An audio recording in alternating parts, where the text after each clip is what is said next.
Welcome back. I'm Helen.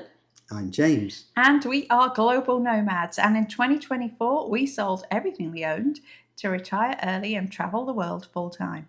So you join us for part 5 of our How to Be a Nomad series. And today we're going to be talking about the kind of tech and the apps that you need to use that we use for our nomad life.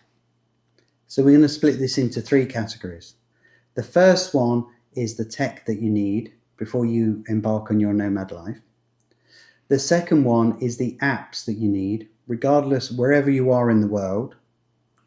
And then the last one are the country or place specific apps that you may need, and give you some examples of those. So the first thing we're going to do is tackle the tech. So firstly, we use iPhones. We actually renewed our iPhones when we came back to the US. So we're on iPhone 17 Pro Max. And that's what we are recording on now. If you watch our videos, that's what we use. So all our videos are recorded on those.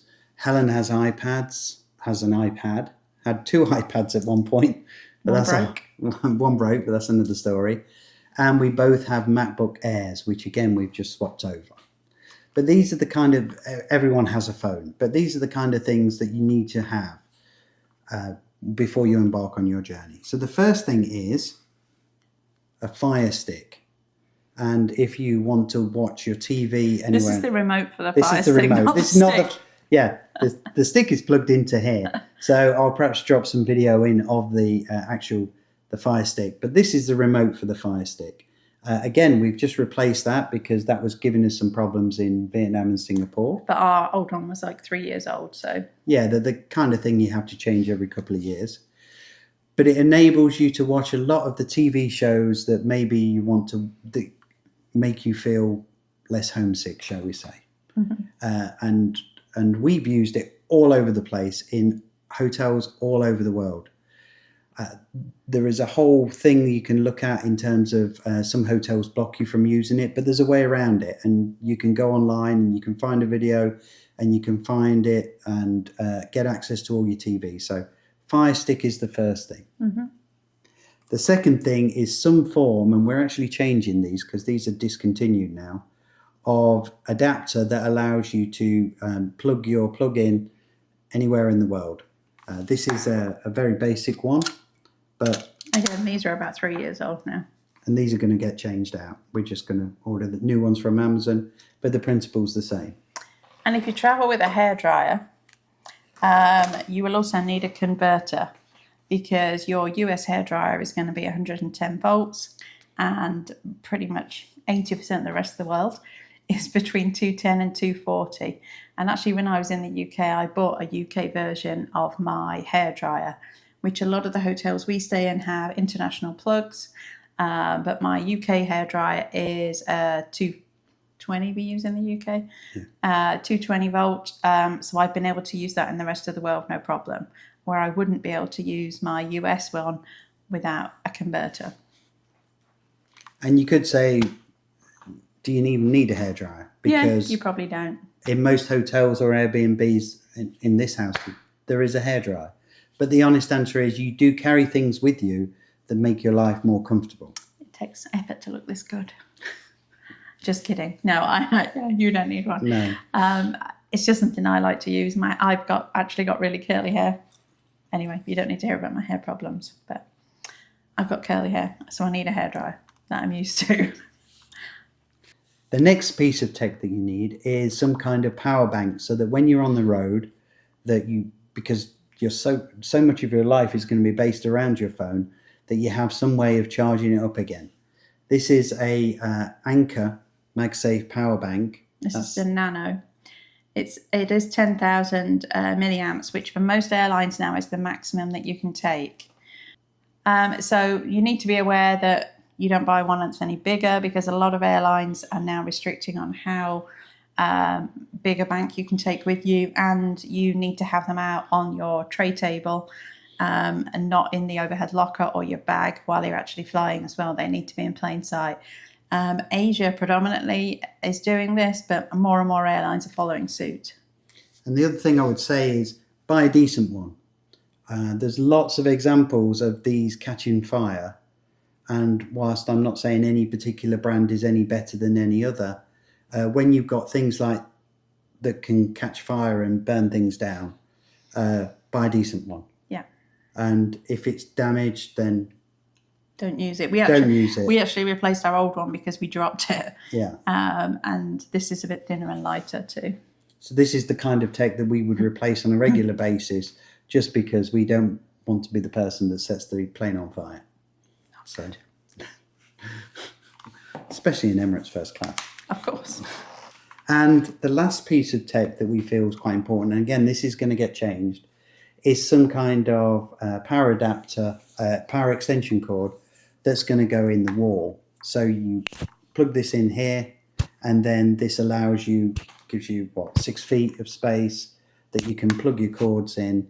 And we actually carry 2 of these, but we're actually going to change our setup. But the principle's still the same. You need something that allows you to charge all your gadgets and gizmos wherever you are in the world, and you want to make it as small as possible, which is why we're going to change these out for a different one. Yeah, and often, even in hotels, we often find that there's only an outlet on one side of the bed. So you never know how far you're going to have to drag your cable. So this is really useful. And the other reason, which we picked up from another YouTuber, I think it was the Retirement Travelers, is that you don't put your big heavy adapter straight into the wall because it just falls out. What you do is you plug this in and then you put your adapter into here, and that way it doesn't fall out. And we've tried that on Amtrak trains, and where it just falls out. It just falls out. You've got to have this. This fell out on Amtrak as well. Yeah. But this was better.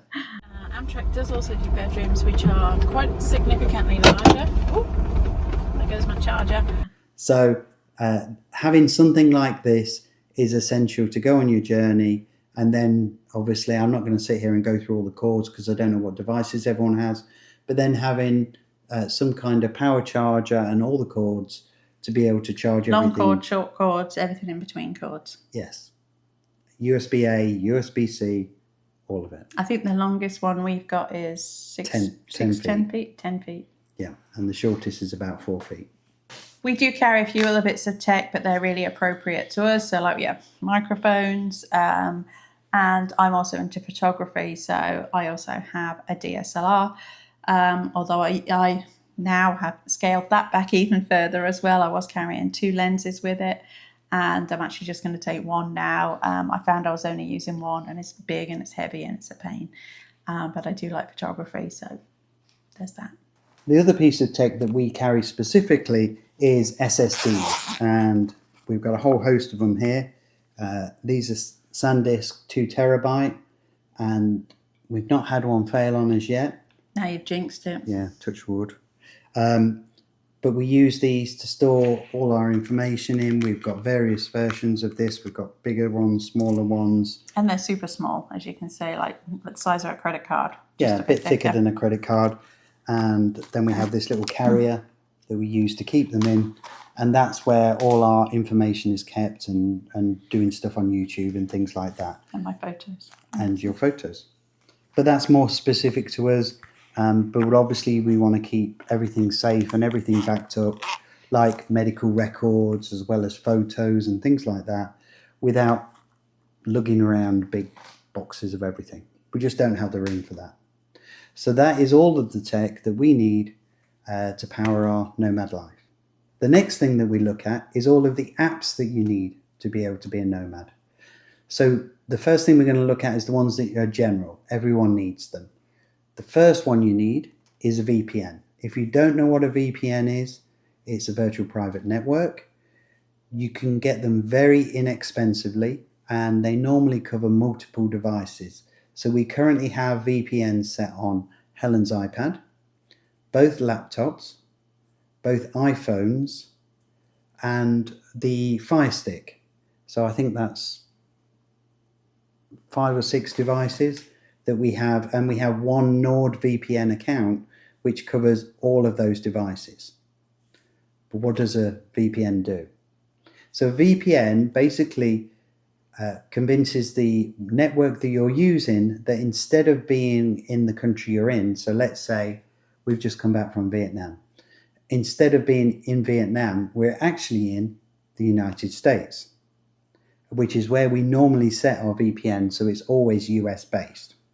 It also masks your IP details, and it's really good for security, especially when you're on open Wi-Fi, like at an airport or in a bar or in a public setting. Hotels, things like that. You should always have a VPN on to protect your security. It masks your details on your phone or your computer or your device, and that gives you an extra layer of security. Let's give you an example. If you're using a Firestick in Vietnam and you want to watch TV from the UK or the USA, by using a VPN, you can convince the company such as, let's say, Peacock or the BBC or whichever TV channel you're watching, that you're actually in the country that the TV channel is being broadcast in. Certain TV shows and TV channels will only allow you to watch them when you're in that country. A VPN will protect you from that and allow you to watch those shows. And we've watched them in the last 18 months all over the world, and no problems at all. The second thing that a VPN is important for is your bank and two-factor authentication. If you try to access your bank account through your phone or through your computer, because obviously everything that you've got is going to be based upon your remote access. I tried to access it in Dubai, and the bank would not allow me access to the account because I was outside of the US. Now you could say, well, that's stupid. Of course you need to be able to access your bank account when you're outside of the country. But for security reasons, a lot of banks, credit card companies, and general companies will not allow you access to certain websites or accounts without having some kind of VPN, so you are pretending to be in a different country than the country you're in. So VPNs are critical. We use NordVPN. We've always used NordVPN for now coming on 3 or 4 years now, and we'll put a link in the description. The next app you need is some form of eSIM. When we were in the US, we used Verizon, and then when we traveled, we got a Verizon travel pass, and that allowed us to still make calls using our Verizon plan, and it was very expensive, but it was very easy to use. Once we started to go down the nomad lifestyle, that's just not a realistic situation. What you have to then do is you need an eSIM. Now, we use Airalo, but there are plenty of eSIMs out there, so Airalo works well for us. We tried Airalo and we tried Holafly. Holafly was a little bit more expensive and didn't work quite as well for us. That's not to say it won't for you. And there's also a new one on the market called Saily, which is actually produced by NordVPN. It's a sublet of them. I haven't used that one. We're only saying Airalo because that's the one we've used. And it's worked. And it's worked in most places in the world. So firstly, there is the argument that you could actually have, there's two of you, one of you could have one eSIM from one company and one of you can have an eSIM from another company. And then if one phone doesn't quite get the best reception, then the other phone might get a better reception. And we have done that. But honestly, for the majority of places we go to, Airalo does what we need it to do. So we use iPhones. iPhones have eSIMs, so you just register for an account with Airalo, and then you choose the country that you're traveling to and purchase the eSIM for the length of time that you're in that country. So for an example, at the moment, we're in the US, so we bought a 30-day US package for, I think it gives us 20 gig, and that costs $37 I believe. And every time you buy one, they give you a little bit of a rebate off your next eSIM. So we've literally got a ton of eSIMs that we've used throughout the world. But in Southeast Asia, it was like, I think one of them was like $4. Yeah. It's obviously more expensive in the US. But so far, so good with it. We don't buy the world eSIM because it doesn't really achieve anything, because you still need the data. And you have to have the data in each individual. The data prices in the US are a lot more expensive than they would be, as Helen said, in Vietnam. So a world plan doesn't really work. You need to have one for each individual country. And we have tried a region-specific one. And again, that seems more expensive. So we just go to a different country, we buy an eSIM. And then we set it to auto-renew. And then when it gets to leaving that country, before we leave that country, we load the next eSIM for the next country we're going to. And then when you've loaded that eSIM, as soon as you get off that plane, you turn your phone on and off to reset it, and it connects up to the new country. And that way, as soon as you get out, you can get straight onto the phone to book your car or whatever you need to do.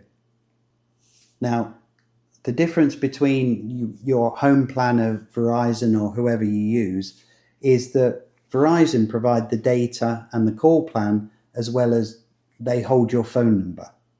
And when you have an eSIM, that just provides the data part and the number of minutes, the actual access to the internet.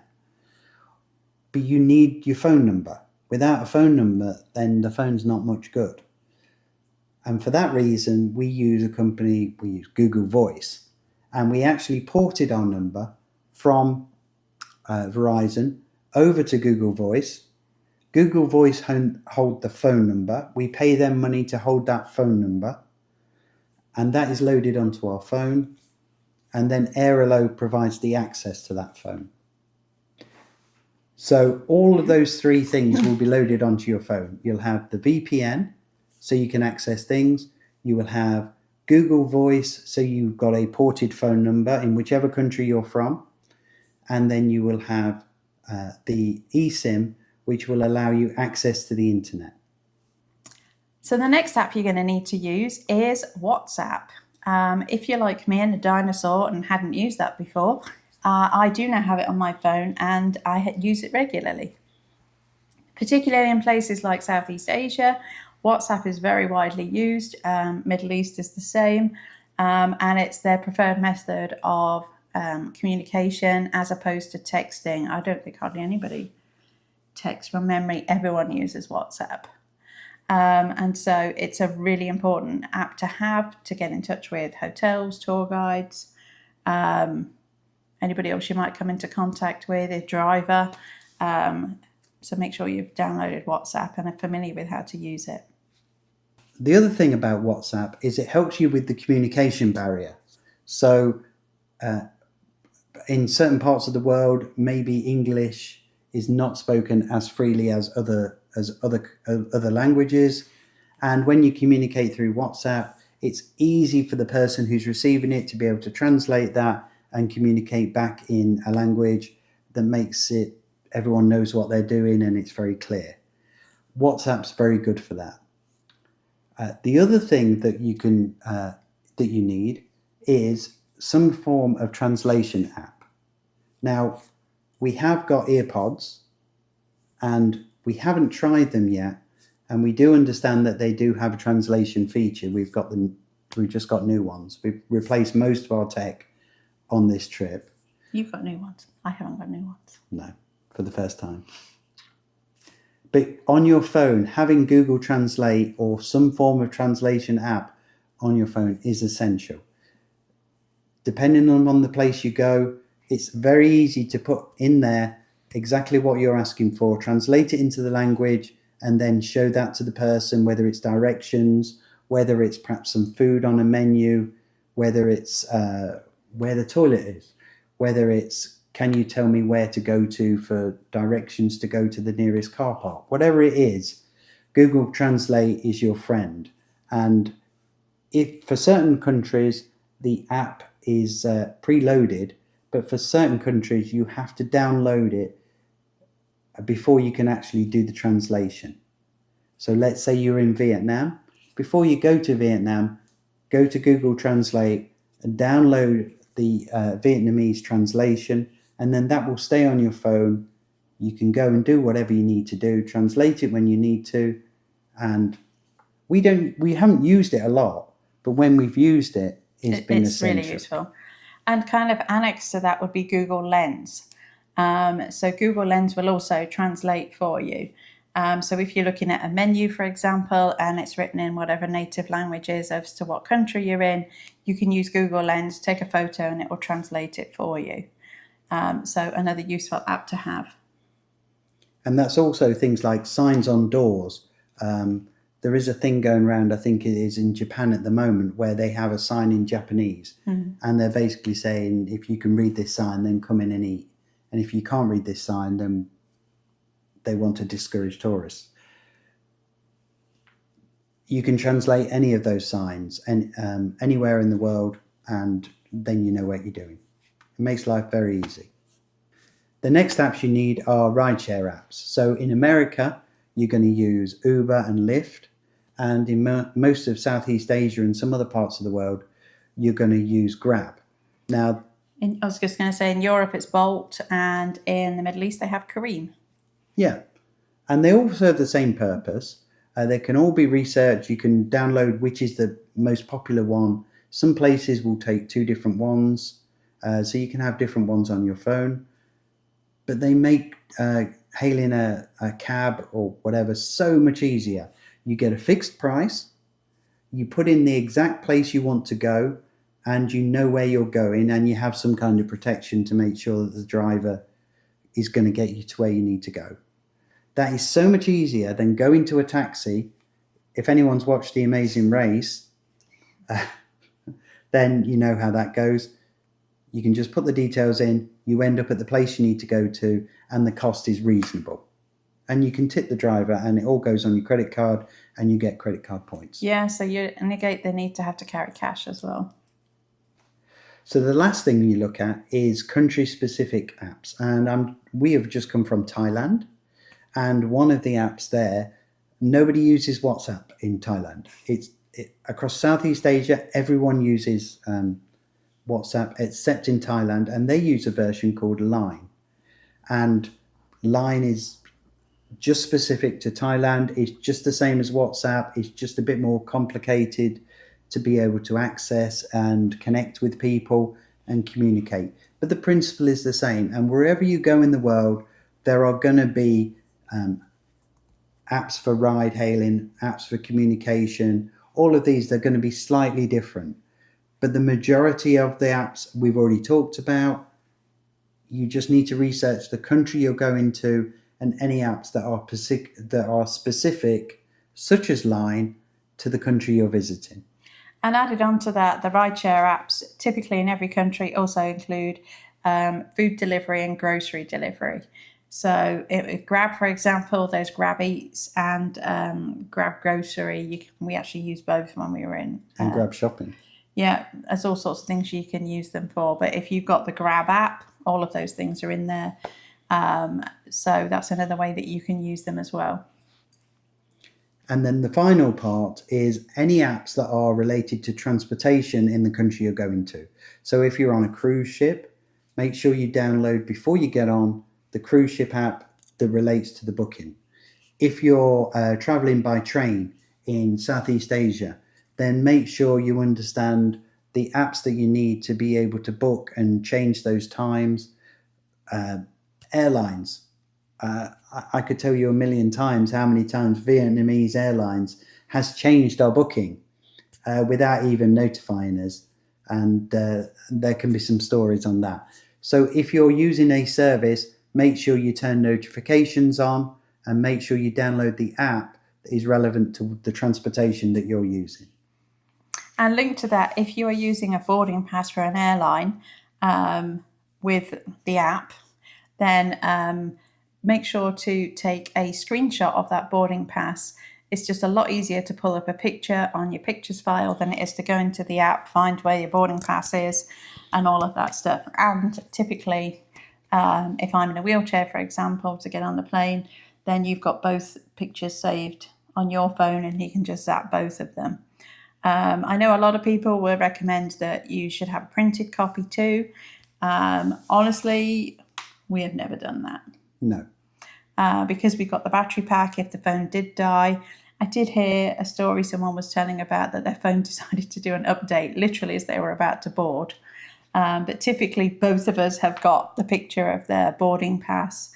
And that applies whether it's a plane or a cruise ship or whatever. We typically take a photo, just a screenshot of it so that we can use that. And we don't bother with the paper copy. You might want to. I know a lot of people feel safer doing that. We typically don't, though. The other thing with actually having everything on a phone as a photo, as opposed to downloading the app, if you lose internet access for whatever reason, then you can't bring it up. Ask us how we know. It's happened. So, just learn by our mistakes. The final example I think I'm going to use is Singapore. And we recently went to the Singapore Grand Prix and we utilized their metro system. And with most countries, you have to download an app or some kind of plan, and you have to upload money to it, and then you have to go to a ticket office. And a bit of research, you just found out that with Singapore, although you could do all of those things and you could download an app, all you had to do was to use your Apple Wallet. We use an Apple because that's what we use, but obviously it would be the same with Samsung. Is use our Apple Wallet, double click, and then scan that, and the ticket would actually register the first journey where you entered the metro, and then at the end of the day, it would work out the last place you come out the metro, work out your fee, and then charge you on your credit card the following day. It was the simplest process that we have ever used. And all of that was because we had an iPhone and an Apple Wallet. And it meant there was no lines at the entry gates into the metro as well, because literally you just double click, bring up your Apple Pay and zap it. I read recently, I believe that they're actually introducing this in the UK if they haven't already. I read that recently. The other thing that is also, the Apple Wallet is also useful for, again, is those boarding passes. It's another place you can put them to access them. If you wanted to access them electronically as well, if you want to put them into your Apple Wallet and keep them all together.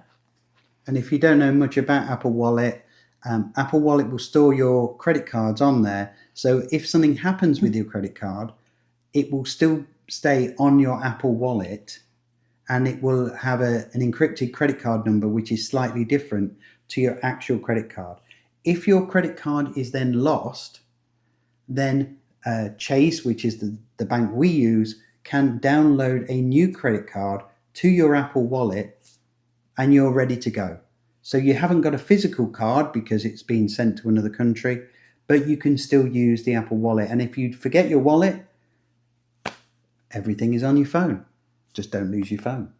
And literally the only country that we found doesn't do as much Apple Pay as everywhere else we've been so far is Vietnam. Cash was much more king in Vietnam, but typically everywhere else we would rarely take out cash. Or even a wallet. Or even a card, a physical card. Everywhere you can use tap to pay. I want to talk you through a couple of the issues that you have with the Firestick and how to set it up in a hotel. I'm going to use the example of a cruise ship because this is where I am at the moment. The first issue is the power source. Now, you can run a power cable directly from your Firestick to a plug, but sometimes that is restrictive as to where plugs are. So what you use is you use this cable. This will allow you to connect to the USB-A space actually in the TV. And every TV that I've ever used always has a USB-A space. So that will allow that to be plugged in. That's the first issue. The second issue is something called hospitality mode. Now, hospitality mode is something that is a regular issue with hotels, and they will lock the TV. So even if you plug your Firestick in, it will not allow it to work. All you do is you find the particular hospitality mode code for your TV. This particular one, I believe, is a Samsung. And the code to break into hospitality mode is mute 119 go or OK. And that's it. That will allow you to go into this secret menu here, and you can change it into non-hospitality mode, and that will allow you then to be able to plug a Fire Stick in and for the TV to read it. Every single TV has different settings when it comes to the hospitality mode, but they're very easy to find out. All you do is Google that particular make and model, and I have managed to get this work on every cruise ship I've ever been on, and every hotel, bar one hotel, in the last 2 years. So this will work, and it will allow you to connect to the Wi-Fi. Once you're connected up, you turn the TV on and off, and that will allow you then to bring up the main menu, and that way you will actually, the TV will actually recognize that you have a USB in there. You then, because it's now not in hospitality mode, some of the buttons that you want to use, like the menu button, will now work.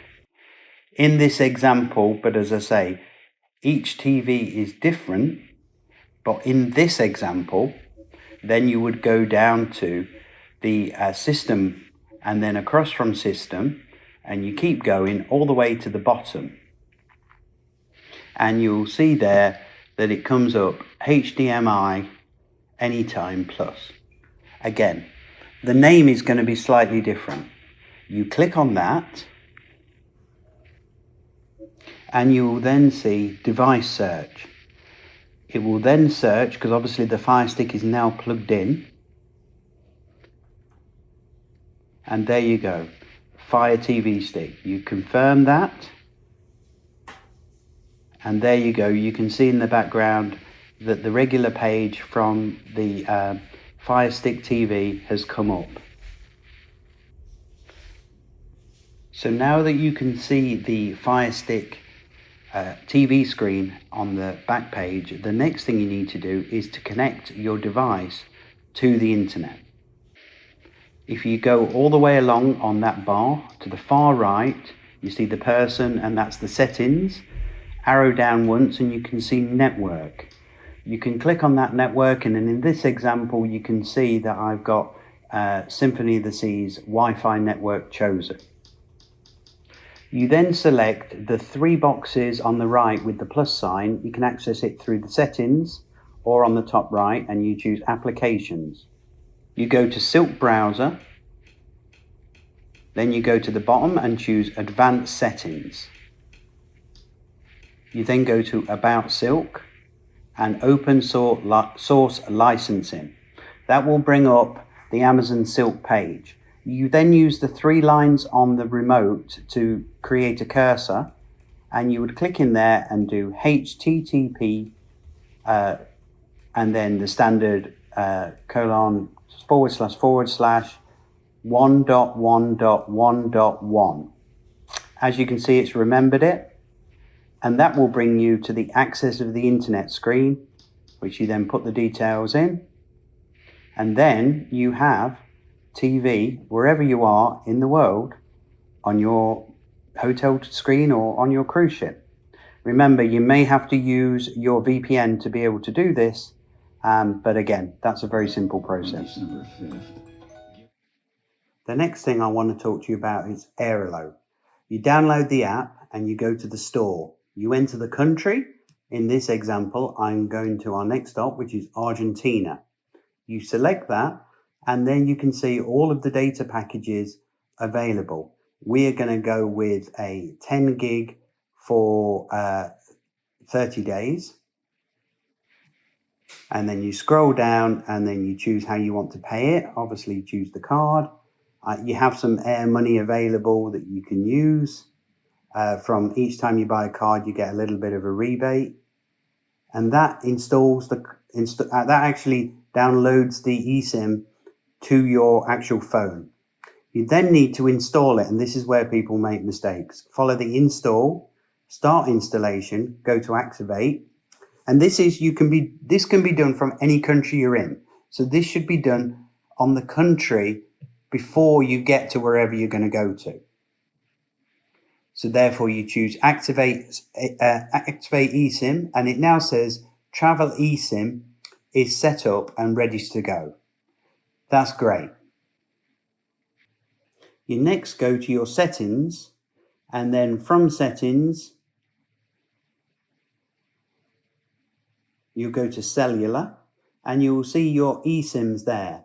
I've got a USA one and a used as travel KPN NL. All the rest, you can see how many eSIMs I've got. All the rest are no longer active because they're not live, they've expired. So the one that I want to use is the travel KPN. The first thing I'm going to do is I'm going to edit the label. I'm going to change it from travel KPN. I'm going to change it to the name of the country that I'm in, which is going to be Argentina.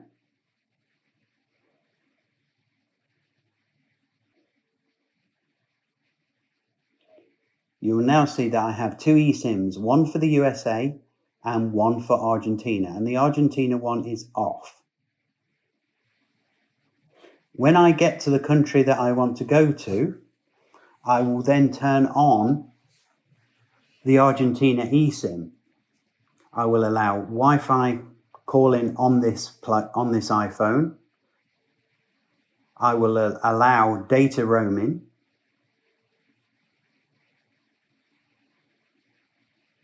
And then I will change cellular data and default voice line to Argentina.